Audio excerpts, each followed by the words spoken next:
Boa tarde.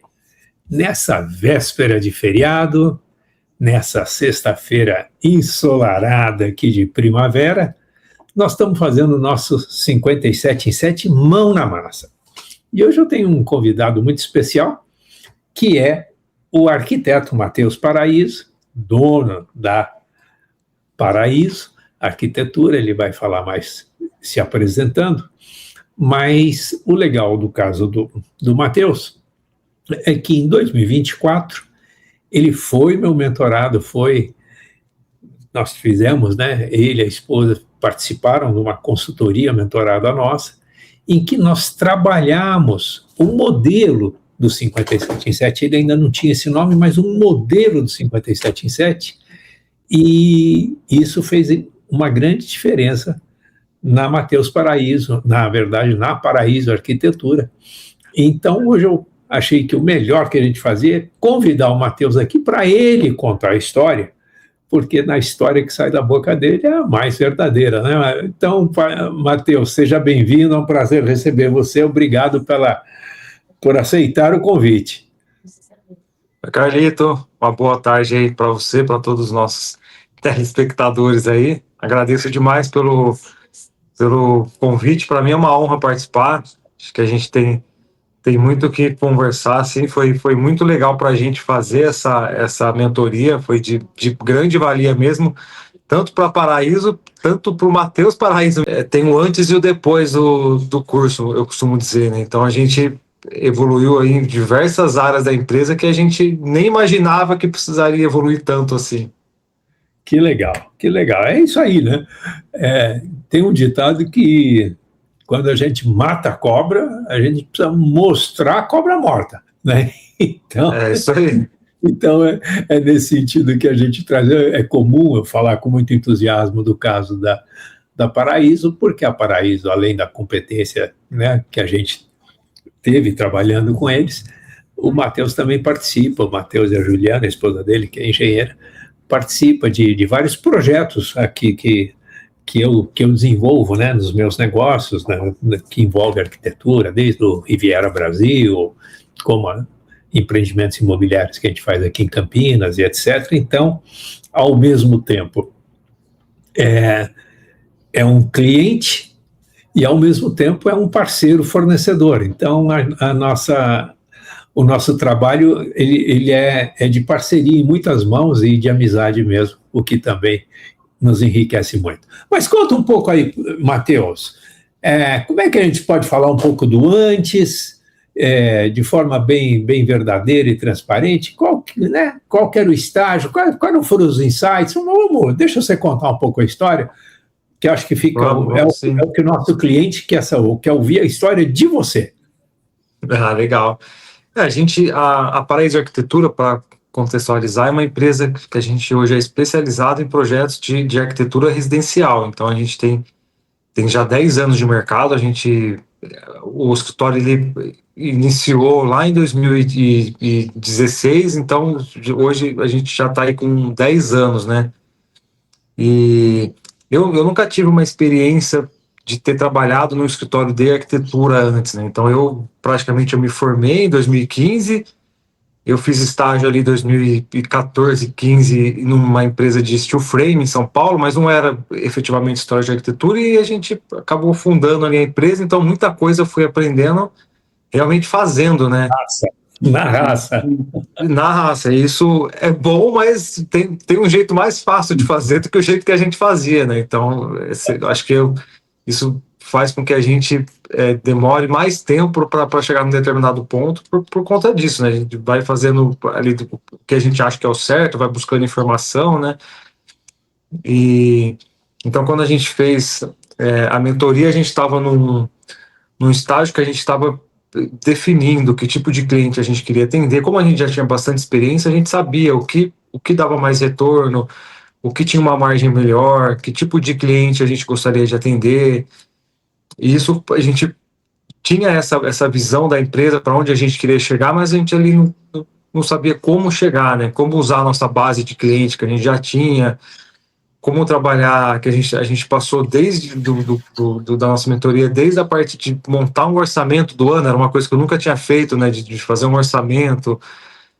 Então, isso eram ferramentas que eu não tinha, né, então não tinha como eu fazer isso antes, porque eu não sabia nem que existia, né, então isso Legal, faz total legal, diferença. legal. Então é isso, né? Que se a gente quer aumentar o lucro de 57%, primeira coisa que nós precisamos saber é onde a gente está, né, Matheus? Como é que eu vou saber? Eu estou com febre ou não estou com febre? Tem que ir lá e medir, né? Tem que pôr o termômetro, né? Então essa observação tua aí é bem legal. É uma coisa que às vezes parece óbvio, né? Mas, cara, se você não tem um orçamento, não tem um controle, não sabe quanto gasta, não, né? Não sabe onde estão os custos, fica difícil pensar em aumentar um custo, aumentar a lucratividade, né? Então, acho que esse teu testemunho aí é bastante interessante. Às vezes parece que é uma coisa complicada, não precisa ser complicada, a gente precisa ter o dado, né? A gente precisa sistematizar. Exatamente. Eu sempre tive marcado todos os custos, quanto que faturou, esse controle eu tinha, mas você ter um orçamento do ano, você ter um planejamento, isso é totalmente diferente de você ter anotado ali o quanto você gasta, você ter muda, era uma coisa que eu não tinha essa noção que fazia tanta diferença, assim, se você ter esses dados e saber usar eles, né, eu só tinha os dados, mas não fazia nada com isso, né.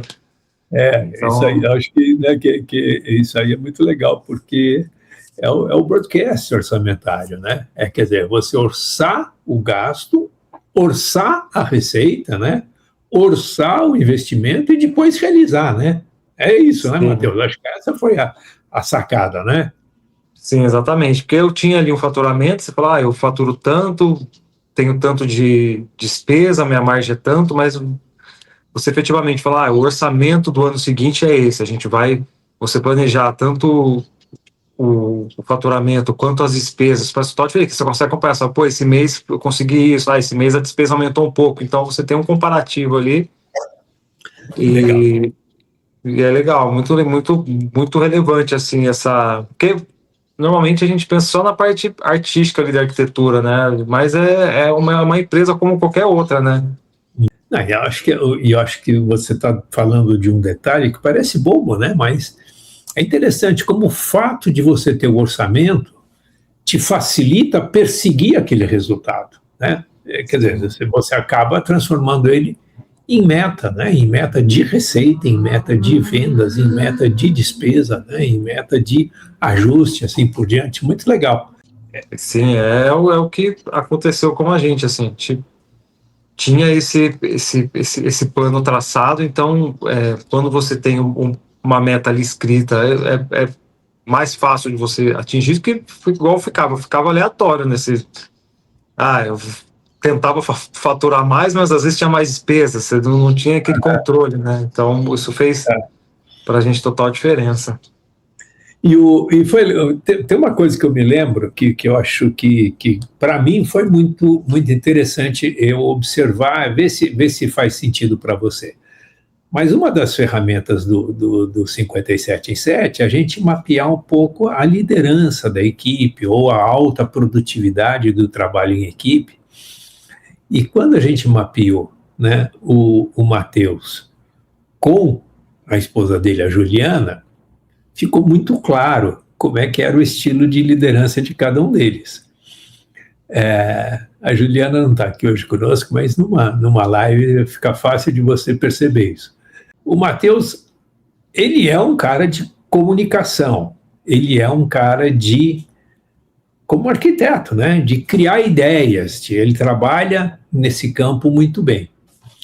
E quando a gente coloca a Juliana do lado dele, que é engenheira, né, ele é arquiteto, ela é engenheira, a Juliana é do detalhe, do detalhe, do detalhe, né? Então, se o Matheus é o cara que olha para o futuro, né, que tem a mente criativa, a Juliana tem o pé no chão e quero ver os números, né?